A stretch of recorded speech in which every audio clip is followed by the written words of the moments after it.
University Press Audiobooks presents The Mind That is Catholic, Philosophical and Political Essays, written by James V. Schall, narrated by Tim Lundeen, based on the book published by the Catholic University of America Press. Introduction. A Certain Crime Unobserved.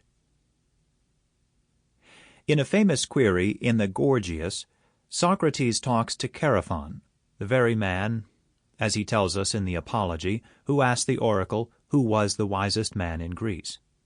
Socrates tells him to ask Gorgias, the philosophic orator, precisely what he is. When anyone attempts to answer such a question for himself, to himself, always a difficult and humbling endeavor, he comes up with an odd series of possible responses. He can, as in my case, answer, he is a human being. He is a man.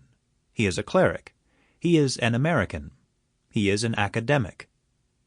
No doubt one could add many further qualifications, from perhaps he is mad to he is elderly, to he is sometimes coherent. As we see, this effort may prove to be dangerous if extended too far. In this book, I intend to present, in a more unified form, a selection of specifically academic essays, written since my first academic essay on justice and friendship was published in the Thomist in 1957. This essay was part of my master's thesis in philosophy at Gonzaga University, written under Father Clifford Kossel, S.J., a man of profound intelligence and insight. Though shortened and rewritten, this essay constitutes Chapter 9 of this book. In many ways it contains themes to which I frequently return, which is why I include it here, even though its rhythm is more pedantic. The last citation in this particular essay, from Chesterton's Dickens, has long been one of my favorite passages. It comes as close as anything I've seen or read since to capturing both the inspiration of my own intellectual life and, indeed, the essence of Christianity's reflections on itself, about our own destiny and individual meaning, themes that constitutes the last 3 chapters of this book.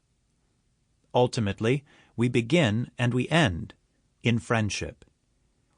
The essays included in this book are academic, though sometimes lightsome in tone. I use the term academic essay in contrast to the shorter essay, for which I have a great fondness, myriads of which I've written over the years in sundry journals and papers.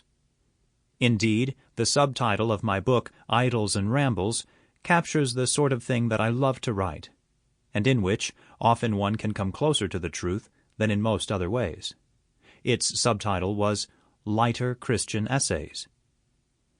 I associate myself with the shorter essay because, as Joseph Piper remarked in his book on Aquinas, the short articulus, in which the core of Aquinas' thought appears, is in fact a brief 1 to 4 page essay.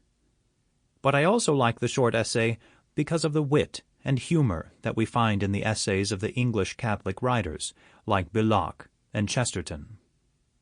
These latter writers, both heroes of mine, combine a certain poignancy about our existence with a sudden glimpse of delight into the truth of things in whatever they see.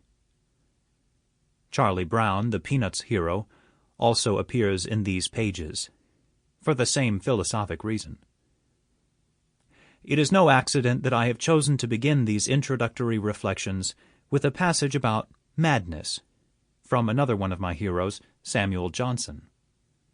I should add that in my younger years, under the bemused influence of my nephews, then young boys, I used to cite Mad Magazine quite regularly. Too, I love The Maniac, the title of the first chapter of Chesterton's Orthodoxy, exactly a century old in 2008. Christian intelligence is also at times called, even by its upholders, absurd or mad.